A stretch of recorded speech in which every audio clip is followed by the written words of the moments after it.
What's up? My name's Q, and this is my shop.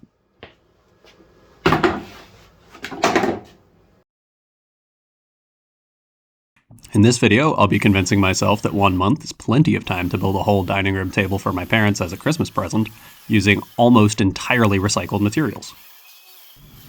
Right down the road from my house, there's this shopping center that we go by about 4 or 5 times a week, and every time we go, I always try to check behind the dumpsters, because every now and then they get these really nice oak pallets, and they make for great material whenever I'm doing a project like this. At this point, I'd been stocking up on these pallets for a couple months, and I think I had enough to do what I was picturing, but I wasn't certain, so I wanted to go ahead and just break them down, mill it all up, and see exactly what I was working with. But when you're breaking down pallets like this, you never know when you're going to accidentally crack a board in half and have to chuck it in the fire pit.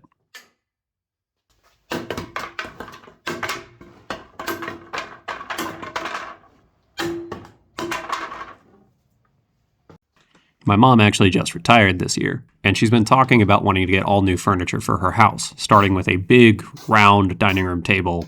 And she's been talking about this for a while, and she's been looking at tables online, and she can't find anything that she wants to pay for, and everything's too expensive or whatever. So it's starting to seem like she's never actually going to do it, so I might as well build her one.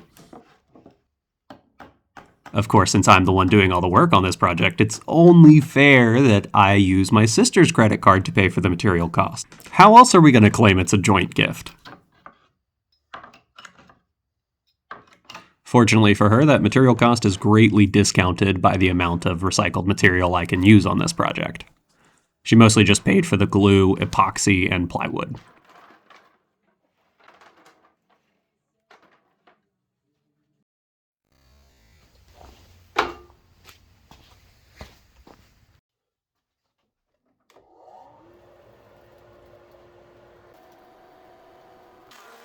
My plan to turn these boards into a tabletop is pretty simple. I'm going to cut them into patterned tiles, and then I'm going to use a plywood substrate to hold them in place.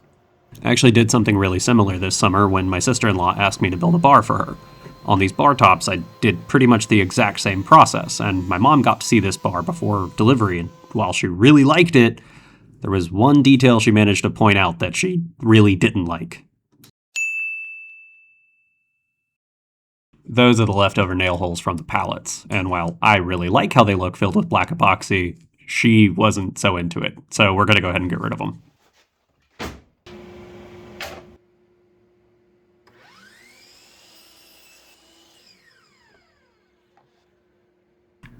My mom's been describing the table she wants as big and round, and to me, big is about a 6-foot table. So for this next step, we're going to need a 6-foot by 6-foot sheet of plywood. And if you know anything about plywood, you know it typically does not come in 6-foot by 6-foot, but rather 4-foot by 8-foot. So this is my workaround.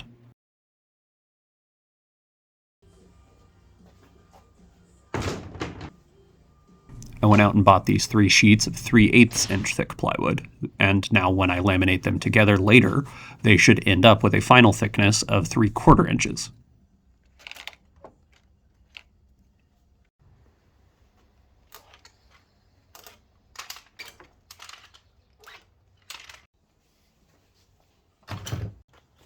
First, I need to cut each sheet down into a 6-foot by 4-foot sheet. Since I'm going to clamp down a guide to make sure my cut is straight, I need to make sure I offset my measurement by the distance between the edge of my saw and the blade.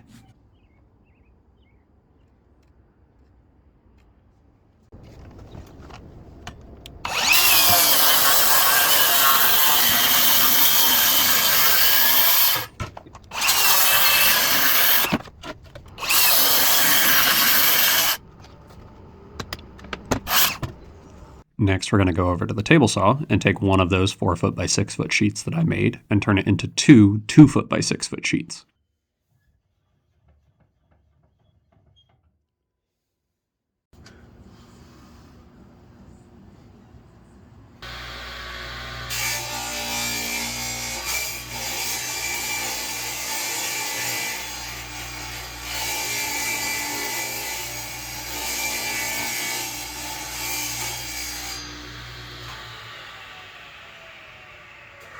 Now for the glue up process.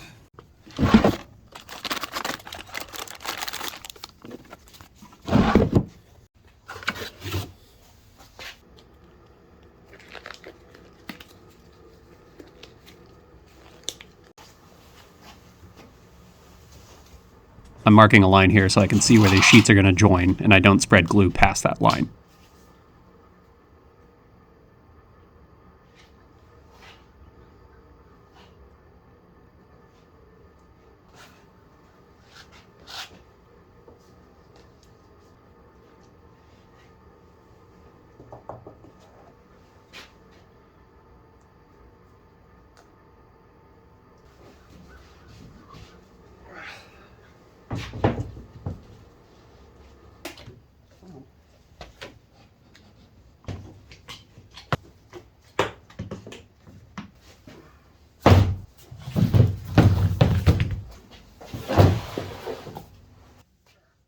At this point, I realized I probably didn't have enough clamps to finish this project, so I went off to the big box store and bought 2 packs of Bessie screw clamps for, I think, $30 each, meaning running clamp tally of $60 on this project so far.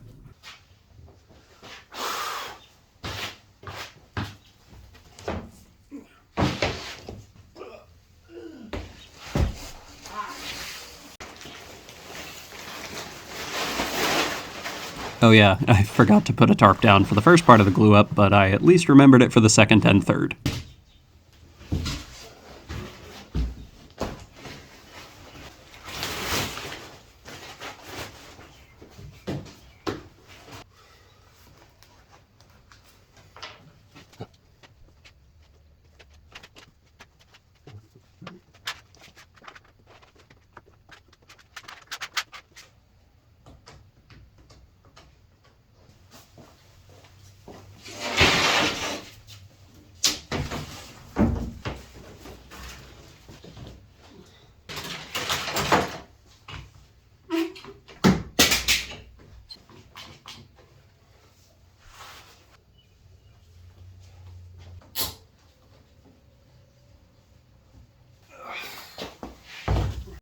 By the way, those blue things are old weights from some broken exercise equipment that we had at our old house, and I've just kind of kept them around for this exact purpose. Heavy things. Heavy things. I really didn't know how much time I was going to end up having to work on this whole thing, so if I could get this entire process done in one day, I was going to do it.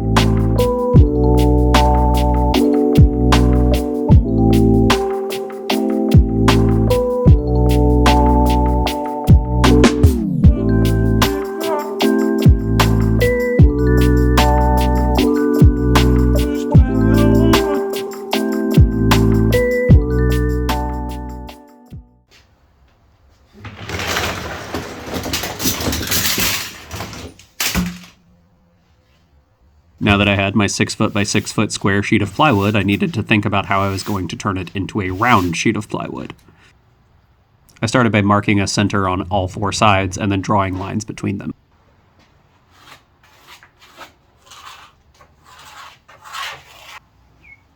Now with the center of the sheet marked, I put a nail in the middle of it.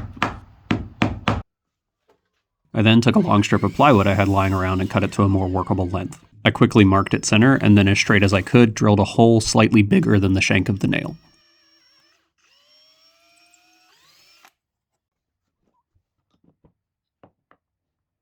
Now I can put this arm in place and mark it so that I can drill another hole on it for the pencil that I'm going to use.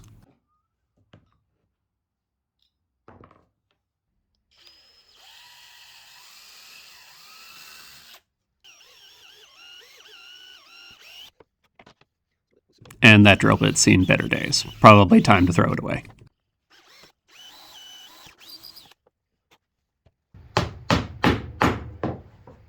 Now I can use this setup to mark a circle all the way around this sheet. And while you might just think that I could just rig something up with my router on this setup and then just cut a full circle out of this table, I actually want the end product to look a little bit more geometric. So rather than a true circle, what I'm going for here is to make a hexadecagon, or a 16-sided polygon. That's why I'm marking these half circles at each of the center lines on the edges so that I can find the points of intersection and draw lines there to create as perfect of a shape as I can. Now that I have these two lines marked, once I cut them, I can use the offcut as a template to set up for all of the rest of the cuts. I'm going to need to do a lot of repeated straight cuts in this next step, and since I don't have a track saw to do that, I'm going to have to build a track saw. I just took some scrap pieces of plywood that I had lying around and screwed them together. Then, once they were screwed together, I could run my saw clean across it and have a pretty perfect track that I could make repeated cuts with.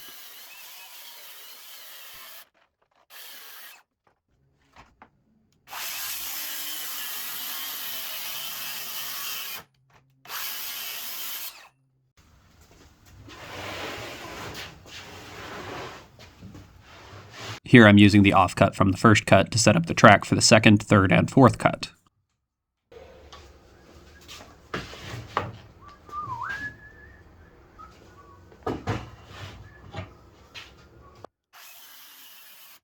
With those 4 cuts done, we now have an octagon, and to turn this 8-sided shape into a 16-sided shape, we basically just need to nip the corners off of it. And this is the technique that I landed on for doing that.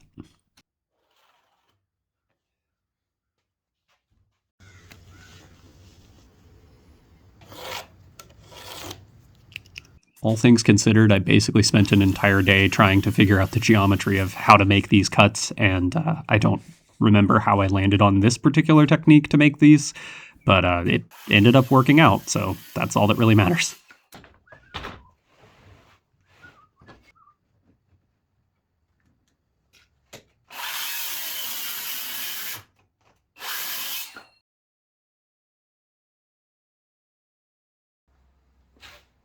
With the shape cut out, I'm gonna need that table saw back though.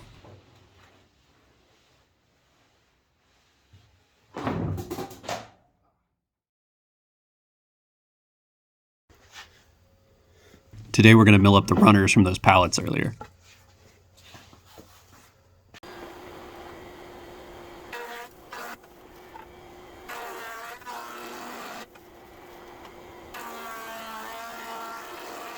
I'm editing this down, but this process did pretty much take all day.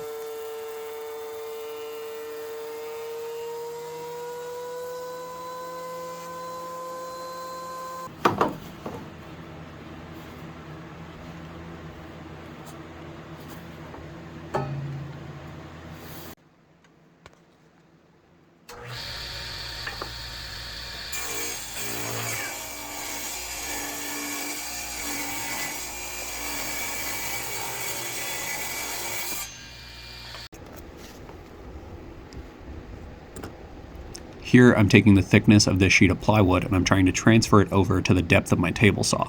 My goal is to cut a rabbet on each one of these boards so that I can create a border all the way around the plywood. In hindsight though, I definitely did these cuts a little backwards, and if I was doing this again, I would have cut them in the reverse order, because this last cut is a little sketchy.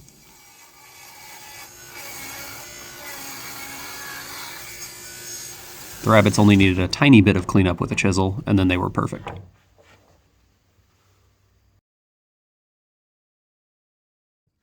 Now I'm going to set my miter saw to as close to 11¼ degrees as I possibly can, and when I make my first cut, I'm going to make sure that I can cut off that nail hole from the back.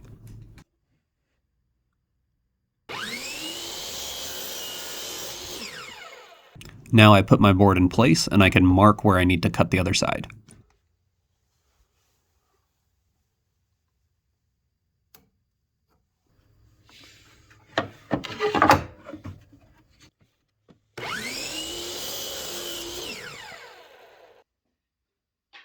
Do that 8 more times and I have the first round of the border done.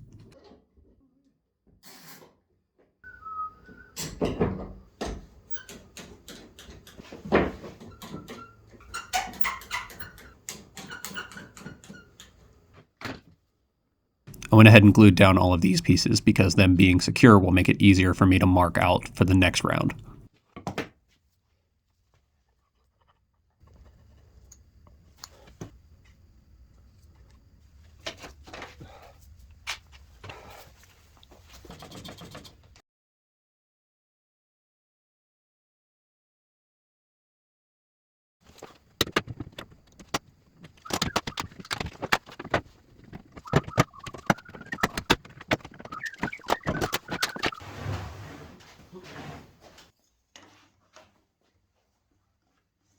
For the remaining pieces, rather than relying on my miter saw being perfectly set to 11 1/4 degrees, I went through the painstaking process of using my angle gauge to find the angle for the first cut, making that cut, and then laying the piece down and marking the line for the next cut. I did this for all 8 of the remaining pieces.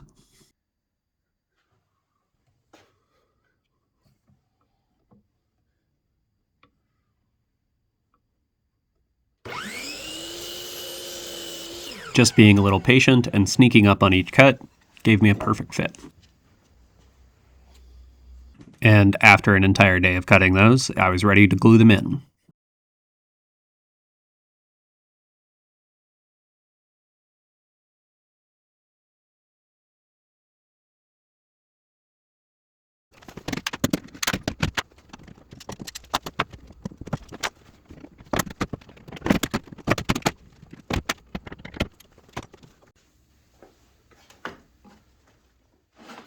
Today we're going to go back to those pallet planks we milled up at the beginning and turn them into tiles to create a pattern for our tabletop. I'm going to start by organizing them by color and species, and I don't know why I look grumpy here, but I wasn't grumpy. I don't think I was.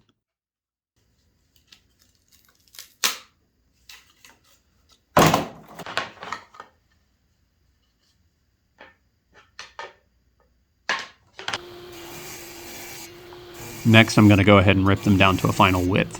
I need 2 types of tiles out of these planks. I need basically squares and diamonds for the pattern that I'm envisioning, so we're going to make the squares first.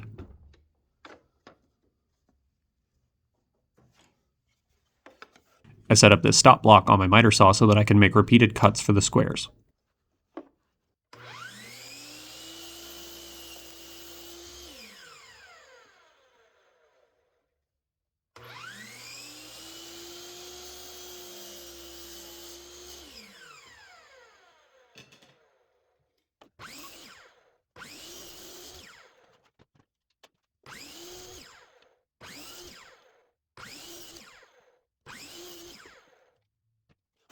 For this pattern, the edges of the diamonds that I'm making need to be the same exact length as the edges of the squares I made.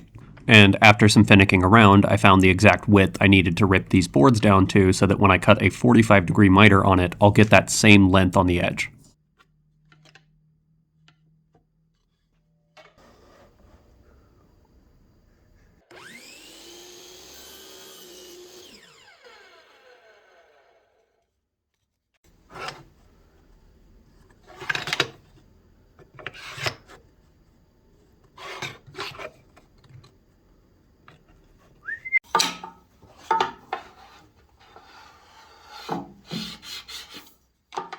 And now with all that set up, I can batch out a bunch of these.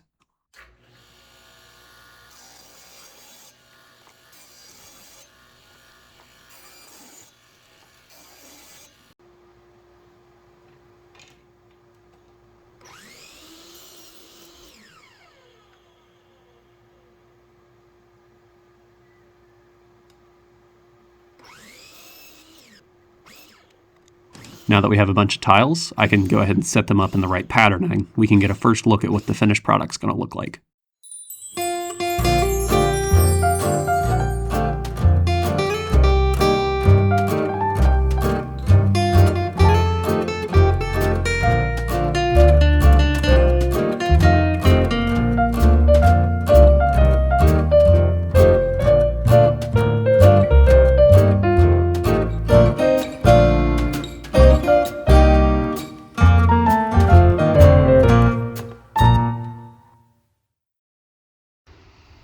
Winter sucks.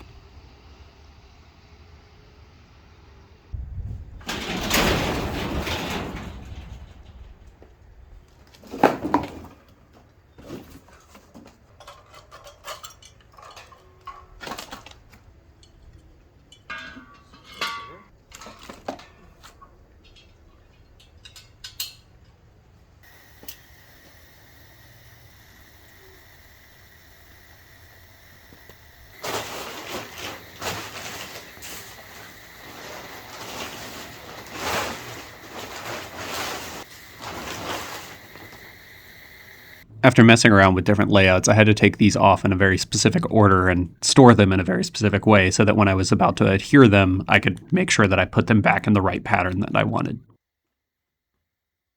There was also this tiny lip left over in the plywood from the glue up that I just took my belt sander to, and that took care of it pretty quick.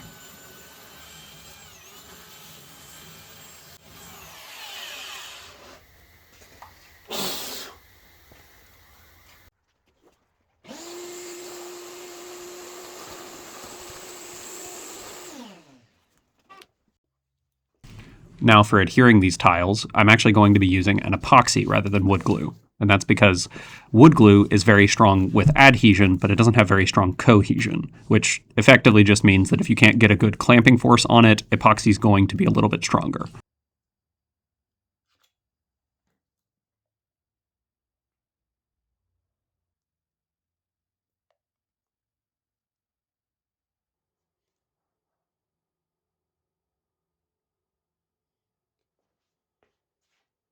I'm no expert in epoxy or anything. I just did what the instructions said and mixed it for about 5 minutes. I had to do this in a few passes and a few batches, so I was constantly working, mixing epoxy, working again, mixing epoxy, and this process pretty much took all day again.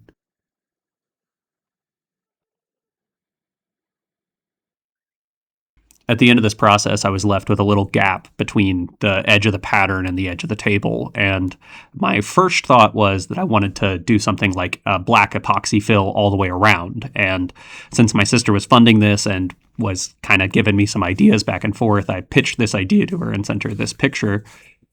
But she didn't seem to like it and would rather me take the wood pattern all the way to the edge. So that's what we're going to do today. And that is going to be a lot more work. Here I am digging in my scrap bin because I actually ran out of material making those tiles. So hopefully with these little offcuts, I can take them over to the table and place them in like this. I can then mark them twice and take them over to my miter saw, adjust the miter saw, make a cut, take it back, see if it fits, and repeat this process another 71 times. With the additional 72 tiles cut, I can now go ahead and just set up the epoxy one more time and do this final round.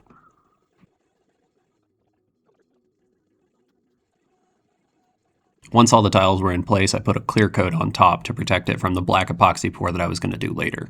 This epoxy normally hardens in about a day, but thanks to the cold, it took a full 5 days for it to become workable.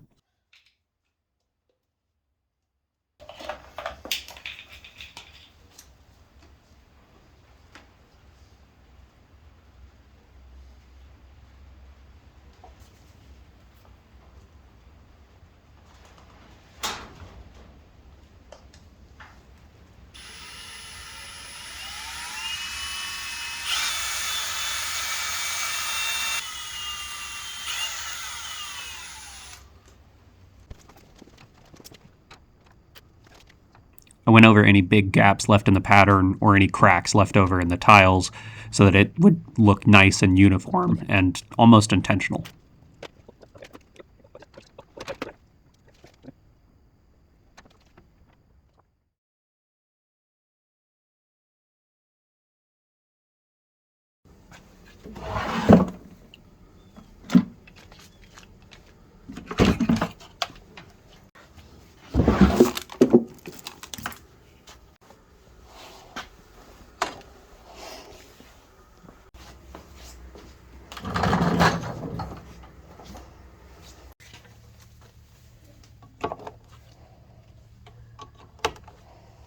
And then we start the long and tedious process of trying to flatten and smooth out this tabletop with nothing but a belt sander.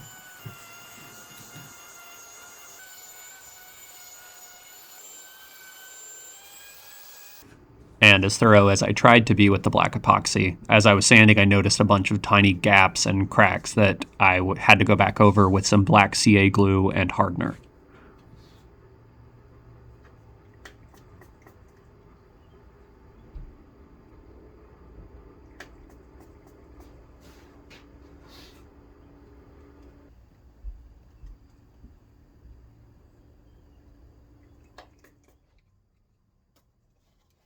Once that was done, I broke out my router so that we could add an edge profile to the tabletop. I think I used a 1/4 inch roundover bit and set it a little low so it would leave a tiny little lip that I think looks pretty good.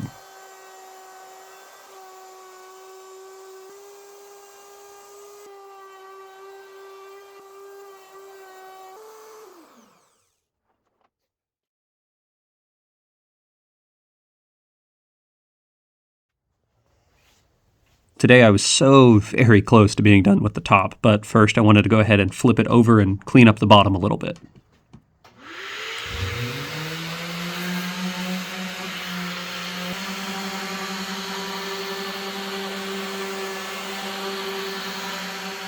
Since this was going to my parents, I wanted to initial the piece, and I printed off this template, but I couldn't find any glue sticks other than this one, and I didn't feel like going out buying more glue sticks, so I just dug out what I could with the knife and smeared it on.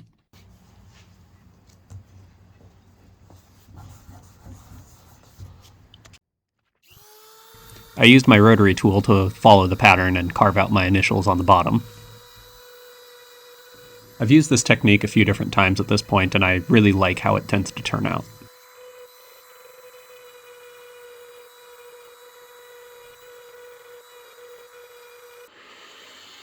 And once you're done carving the pattern, all you have to do is sand away the excess paper.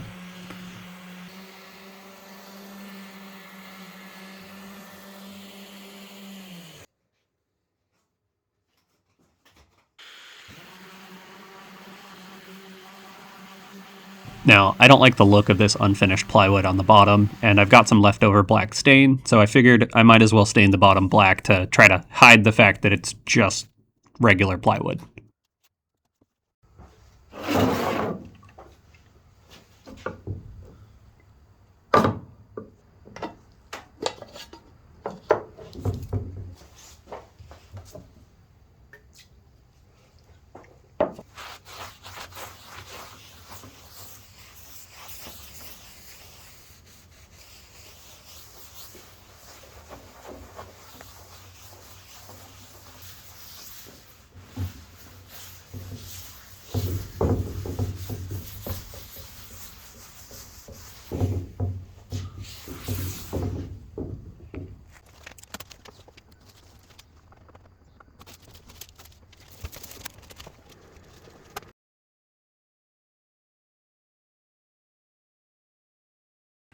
It's 1 week till Christmas, and this is pretty much my due date to get finish on this tabletop, because if I've done my research correctly, Rubio takes about a week to fully cure, and so I need to get the finish on today in order for the table to be fully cured by Christmas.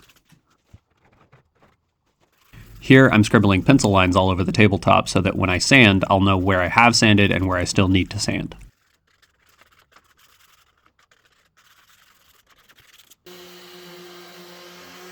For this project, I used a grit progression of 80, 120, 150, 180, and went over each grit twice, so 8 rounds of sanding.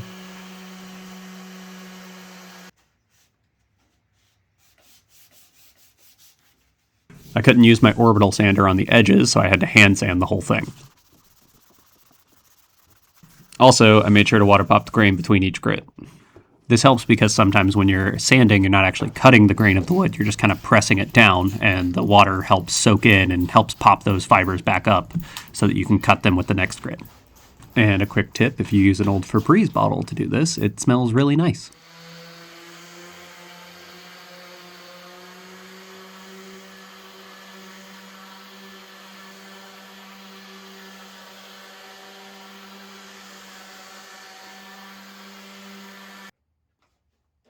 Now that the long, hard, boring day is over, I just need to clean off the table and it's ready for finish.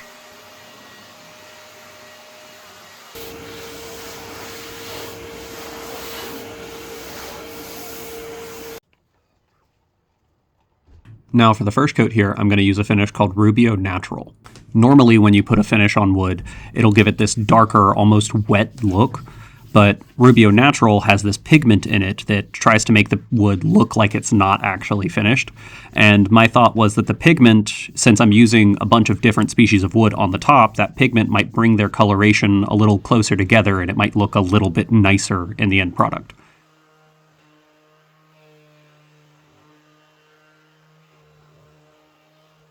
For the buffing, I'm just using a buffing pad on my old battery-powered orbital sander. It works quite well.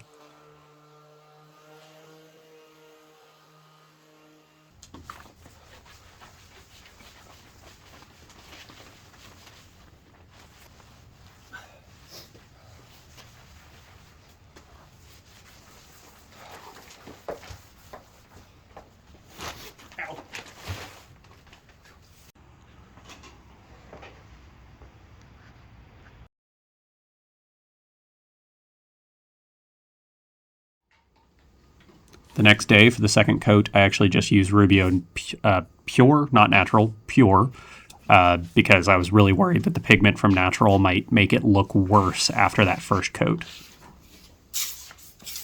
And with that, it might feel like we're done, except if you've ever seen a table in your life before, you would know that there's more than just the top. And at this point, I had literally no idea what I was going to do for the legs and where I was going to get the material for it. It's hardly my style to just buy lumber, but I asked around, and eventually my dad said he might have something in his barn I could use.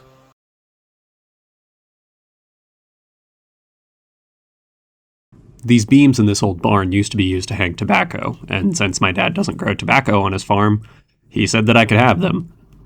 I went through all of them and found the ones that I thought were oak, and got about 11 full 12-foot boards in total. That's definitely oak. We're taking that one. That's oak. Am I just getting weaker? They all feel like oak to me now.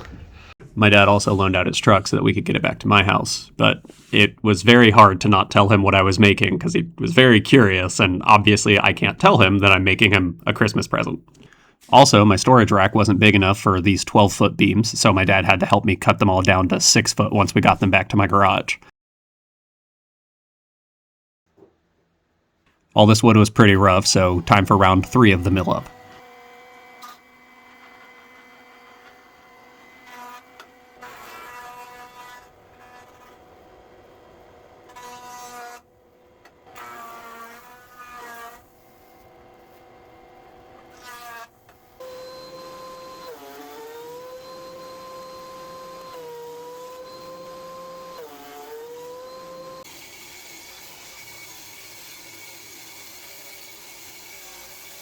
With the material milled up, now I have to really decide on a design for the base, and I had been looking around online and I found these pillar-style bases, these X-style bases, and these trestle-style bases, but the one I landed on was this one. I really liked the look of this design, and I think it would scale up better than the other ones, which is a good thing considering how big this tabletop is. It doesn't hurt that it also looks like the simplest to build, and I have very little time to get this done. The last thing I did this day was cut all 8 pieces to length on the miter saw. For the legs, I made sure to add a 10-degree miter, bevel, angle, whatever you would call that. I angled the legs at 10 degrees so that they wouldn't just sit perfectly straight and they'd have a little bit more character when you look at it.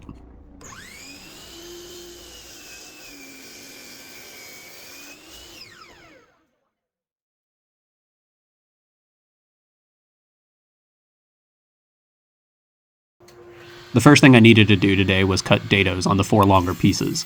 And I've only ever cut dados with a circular saw before, and it took me a bit to set up and get the hang of how to do this with the table saw, but I think the results are much, much better than with the circular saw.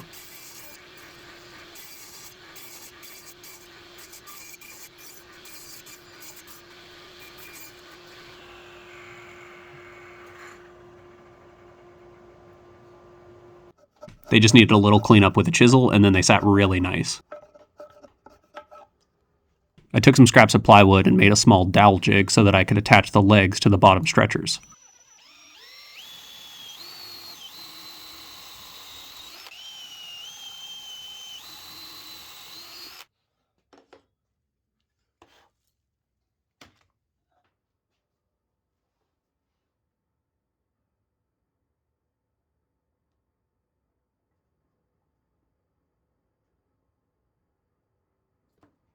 I didn't have any extra long clamps at this point, so in order to expedite this glue up process, I had to buy two 54-inch Bessie parallel clamps, and that puts our running clamp total to $200.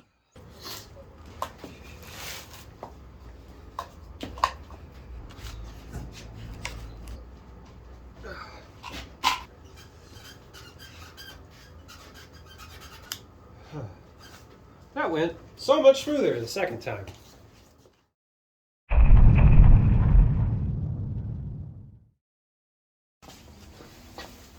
If I want to get this thing delivered on Christmas Eve, this is going to be a long day. Okay.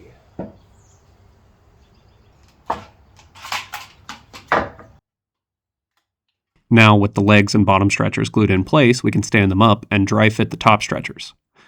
Then I'll label each leg to a corresponding point on the top stretchers, because even though they're all cut to the same measurements, there is a particular orientation where it fits better.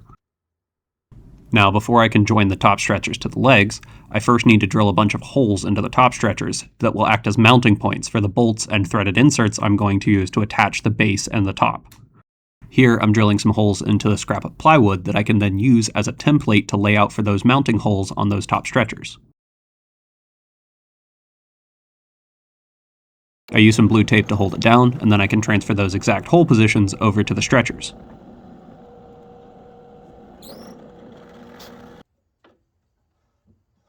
I've got this drill press on loan from my workplace, and as you can see, it's not actually drilling all the way through the wood, but it is establishing a very nice straight hole that I can then finish off with my hand drills. Woo! That's a lot of smoke. The drill bit, however, is mine.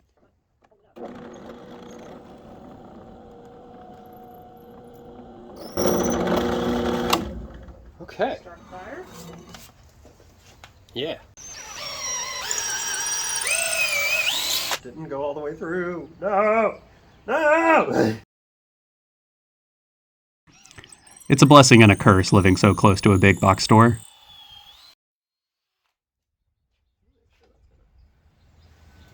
Oh yeah, that'll make it.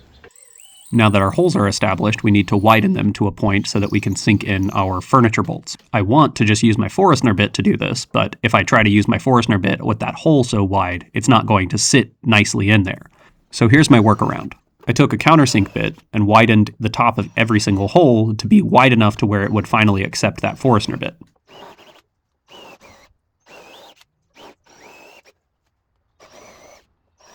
Then I could take these back over to the drill press and establish the wider hole with the Forstner bit. But again, I'm running into the problem that the drill press can't go deep enough into the wood for the particular depth that I'm looking for on this wider hole. So I will need to go back over these again with a hand drill.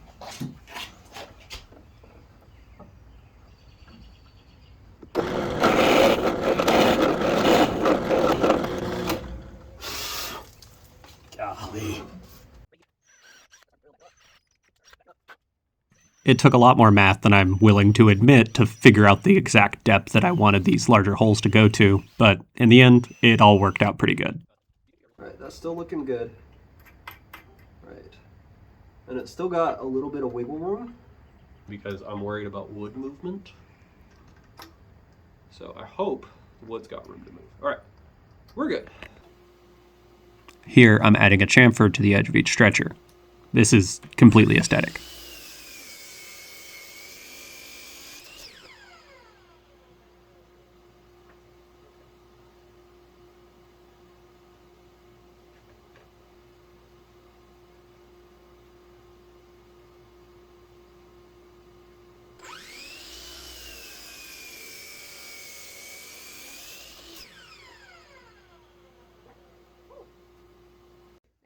At last, there are no more excuses, and I'm going to have to join these top stretchers to the legs. So here we're marking layout lines for our dowel joints.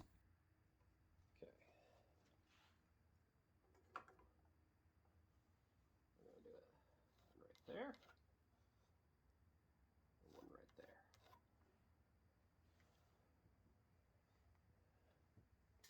Now I just got to take that little dowel jig I made, set it on my layout lines, and drill some holes.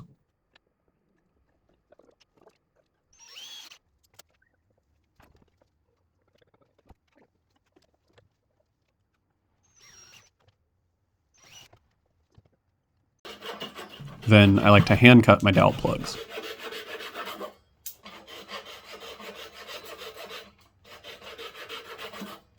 And pop them in place.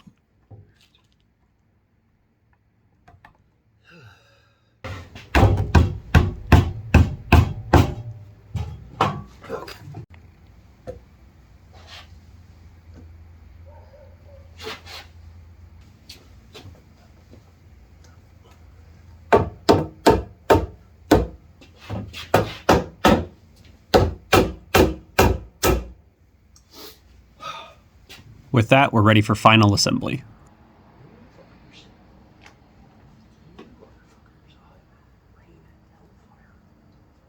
Now, today's been long and hard, but we're at final assembly, and it's honestly gone fairly smoothly. There haven't been any big disasters. Okay, friends. Okay, I broke one of the leg joints. It's fine. My original plan here was to use my 2 new parallel clamps to attach the first stretcher, let that sit for a couple hours, and then come back, remove the clamps, and use them to attach the second stretcher. But now I have to sacrifice one of those parallel clamps so I can reattach the leg. I was hoping I could daisy chain some of these smaller clamps together to get some clamping force on that other side of the stretcher, but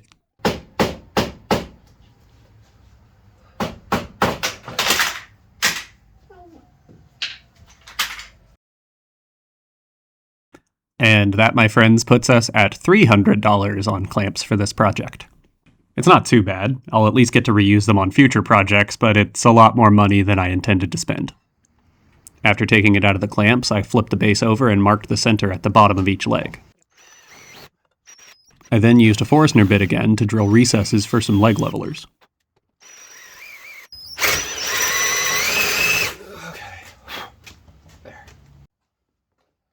I didn't have a punch that would work very well for these T-nuts, so I just used this old screwdriver.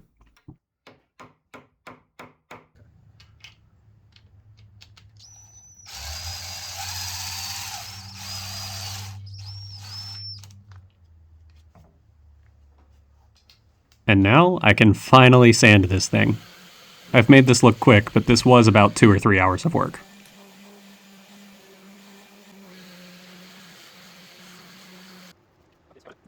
And for the finish, I just decided to use tung oil because at this point I was so tired and I could not be bothered to mess with Rubio.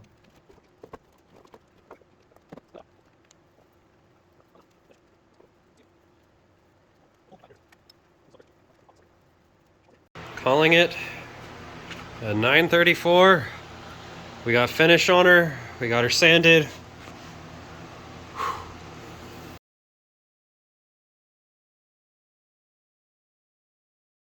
Yeah, they're just getting free dogs.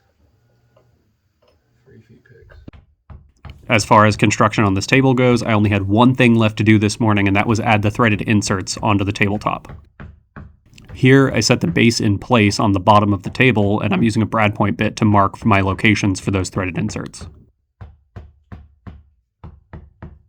Our guest room kind of turns into storage over the holidays anyway, so that's where we kept the tabletop while I was building the base. I preferred to do this work in here because I know our garage floor is pretty rough and I was worried it was going to scratch the surface.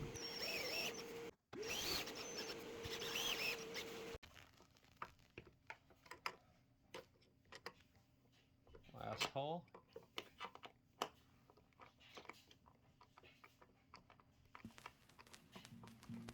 And with that, we're done.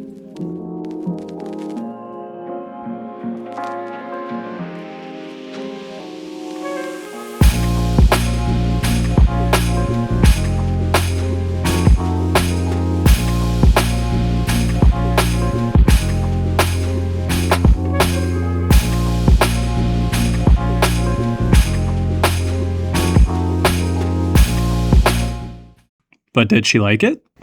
Oh!